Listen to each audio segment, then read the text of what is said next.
Welcome to the Federal Retirement Podcast. My name is David Rates from Benchmark Financial Group, and every month we discuss important topics regarding the retirement planning process for federal employees. This Lunch and Learn series is an interactive discussion where individuals can ask questions. To join these discussions live, you may register by joining our email list at bfgkc.com. We also provide in-person retirement planning and benefit education to federal employees. To learn more about these seminars or to schedule a seminar at your federal agency, go to our website at bfgkc.com and click on seminars. Additionally, if you're looking for assistance to get your retirement on the right track, set up an appointment with us today. You can schedule an appointment online by visiting our website at bfgkc.com or email me at david.rates@bfgkc.com. The contact information is also listed in the description. By setting up a complimentary consultation, we can review your financial situation and develop a plan to meet your financial goals. We hope you enjoyed this topic and hope to connect with you soon. Good afternoon. My name is Gary Rates. I'm the founder of Benchmark Financial Group. Today, we're talking about retirement, specifically your retirement plans. As retirement approaches, managing investments become a crucial task to ensure financial security during your retirement years.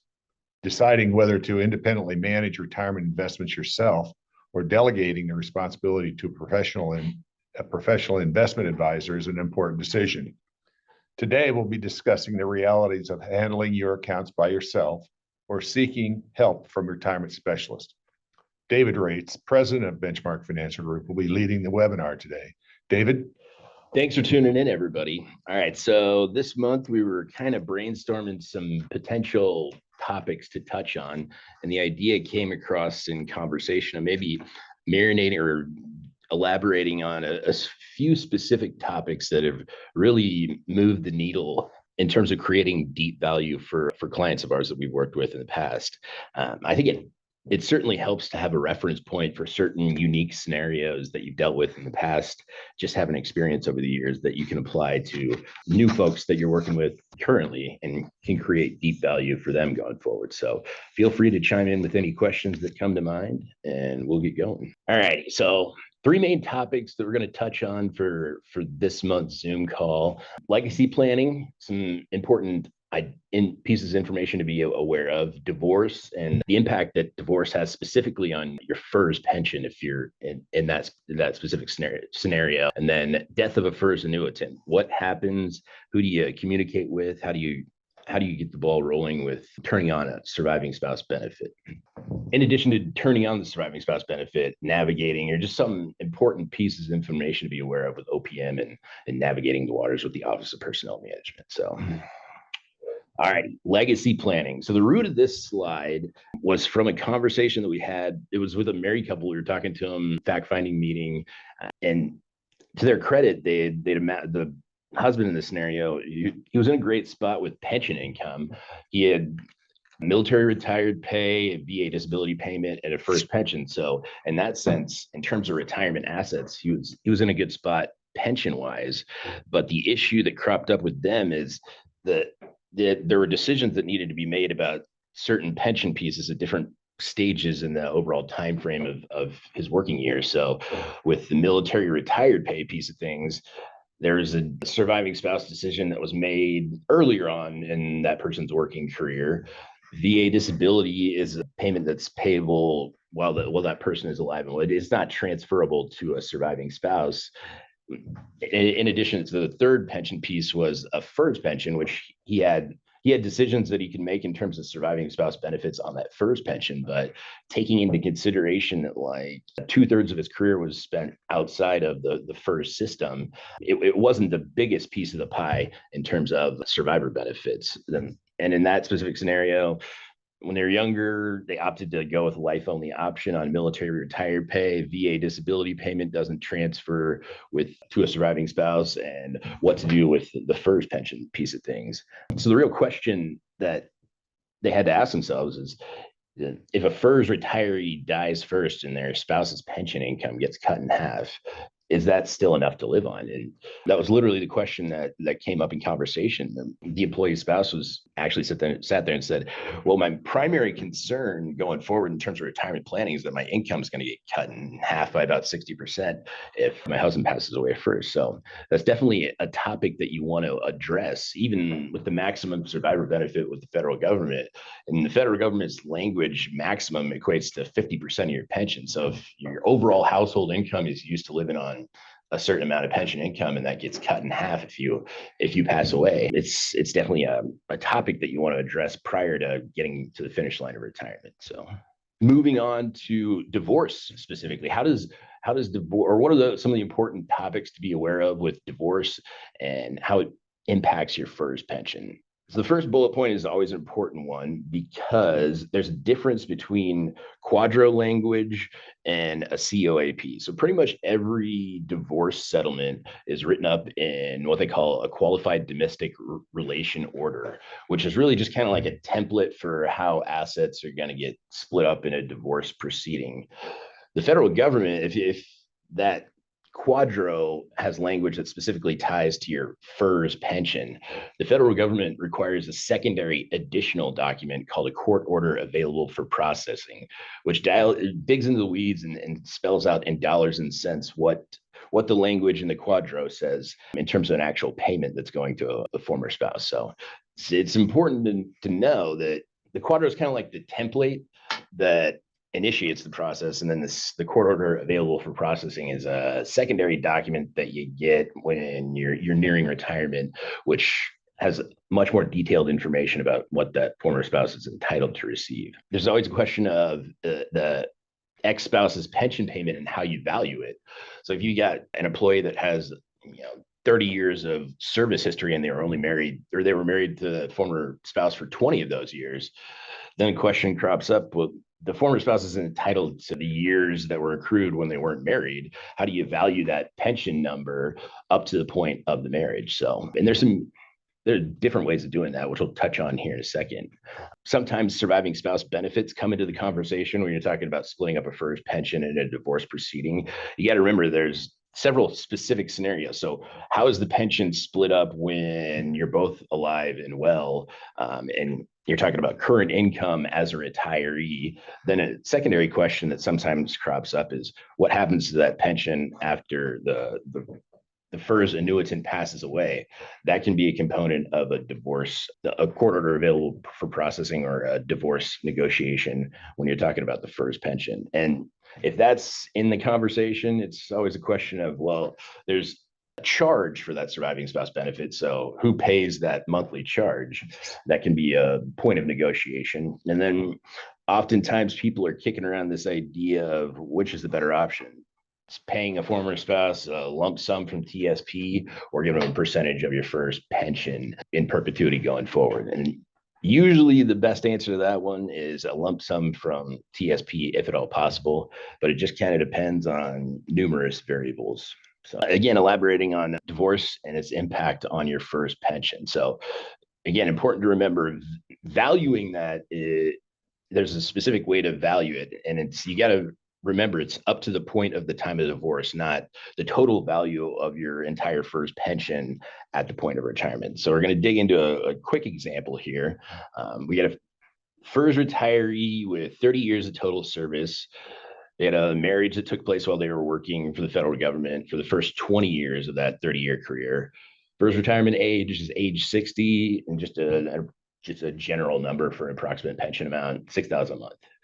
So again, touching on that bullet point at the bottom of this slide. So the ex-spouse's portion of the FERS pension is based on the first 20 years of service while married, not all 30 years of total FERS service. So what's an easy way to calculate this? Take the years you were married, divide it by the total years of FERS service, which equates to about 67% of that $6,000 a month number. So what does 67% equate to in dollars and cents? About $4,000 a month would be the number for a pension valuation that was accrued up to the point of the divorce taking place or the marriage ending. So this points out a picture that your former spouse in this scenario is entitled to half of the 67%. So half of the 67% would be $2,000 a month to a former spouse. Now, when you think about this, the auto default would just be to take the total pension at the point of retirement and divide it in half, which would easy math would lead you to $3,000 a month. But knowing a specific way of calculating it saved it took the payment that was going to a former spouse from the auto default of $3,000 a month to $2,000 a month just by doing some quick math in that calculation. So it's important to know how to do that if you're in that in the boat where it's applicable to your situation, because doing some quick math can be the difference between a noticeable impact in terms of your monthly income that's rolling in from that first pension. So important piece of information to know if you're in that boat. All righty, moving on to dealing with the Office of Personnel Management. So anytime a client or a client in general, but anytime somebody passes away, it's a stressful time and there's a lot of change taking place.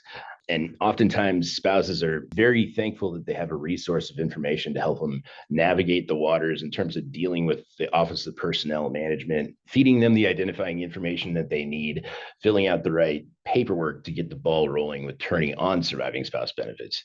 For years and years and years, you heard all this language about your surviving spouse is going to be entitled to this and that and X percentages and Y percentages and X amounts and Y amounts. But inevitably it comes into conversation.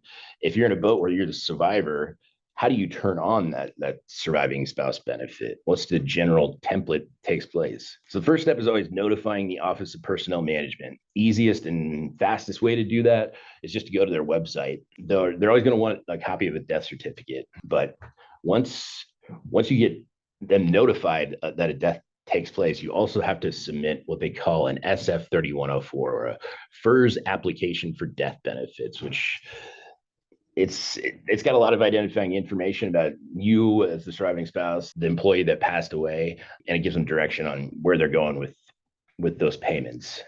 If your spouse who's the federal retiree had federal employee group life insurance benefits, that's a separate form that goes to FEGLI, which technically FEGLI, the underwriter for federal employee group life insurance, is MetLife. So that's a third piece of the pie. And then if that employee that retired had money still in TSP, a fourth entity that you would communicate with in that scenario would be the Thrift Savings Plan. Easiest way to get in touch with them is calling them directly through their 800 number. So alrighty, moving on from OPM, when we're working with folks, it's a relationship that starts usually when people are getting their ducks in a row and putting a plan together for retirement income.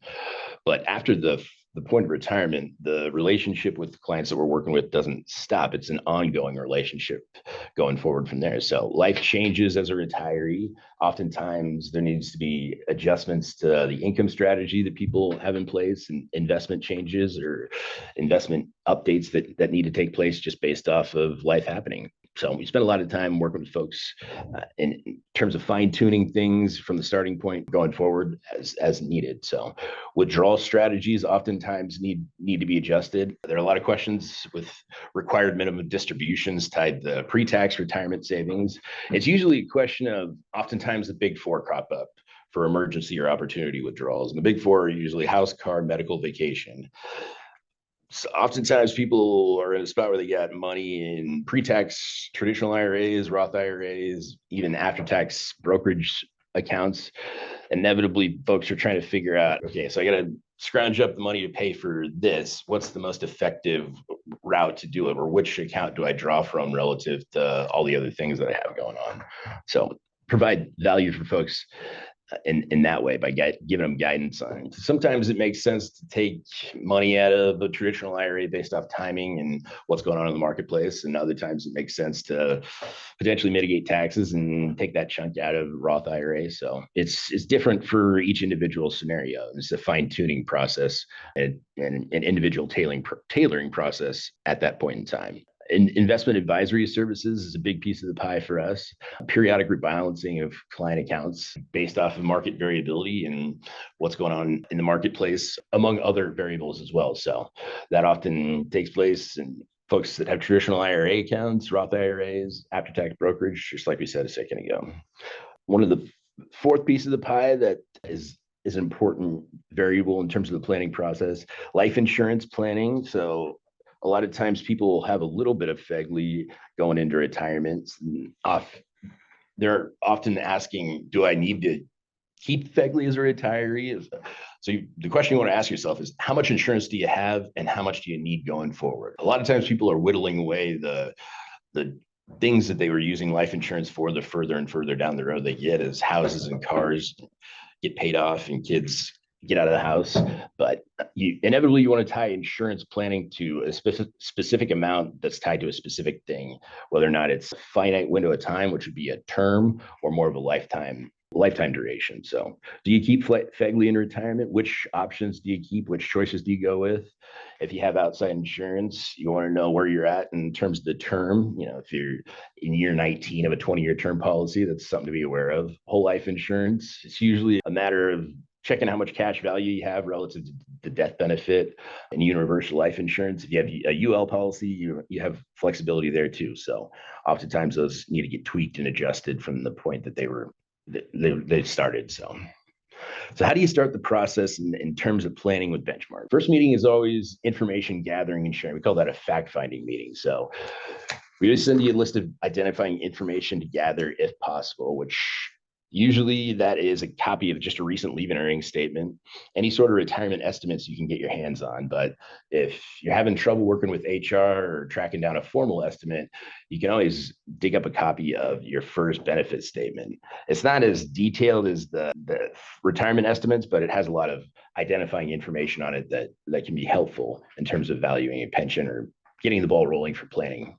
Copy of a recent TSP statement is always good, just to get an idea of the balance and which funds that you're invested in terms of where balance the money in the plan and contributions going forward. So just try to remind folks that the funding amounts and the logistics of TSP are important, but the most important variable is staying on top of which funds that you're invested in, because those are the engine that's going to drive growth inside that account, and the amount of growth is what directly relates to dollars and cents that are spinning off of that pool of savings. So statements on any other retirement savings accounts or accounts that you accumulated over the years that you had earmarked for retirement income, and detail on any life insurance policies, long-term care policies, or any outside insurance policies that you have in force. Social Security statement, it's always good to make sure things are looking the way that they're supposed to with Social Security. Divorce decree is important if that's applicable for your specific situation, and then spouse's benefits as well. So, all right. So first meeting, like I was saying, a fact-finding meeting. Second meeting, after you get an idea of some of the things that you're thinking about in terms of a retirement strategy and plan, we figure out a time to sit back down and dig into the weeds, mapping out the choices that you have to make for each piece of. So what do you want to do with your FERS pension and survivor benefits? What do you want to do with your federal employee group life insurance? How much income do you want to have spending off of TSP savings? And how do you package all that together in a way that takes into account the deductions that you're paying for now and all the stuff that goes away as a retiree? So that's an important variable as well. And then in subsequent meetings, it's a matter of implementing the plan, making sure that things are set the way that you want it, potentially making any tweaks to the strategy and getting the ball rolling and starting it. Patty, any questions from folks? We don't have any questions. David, do you have anything else?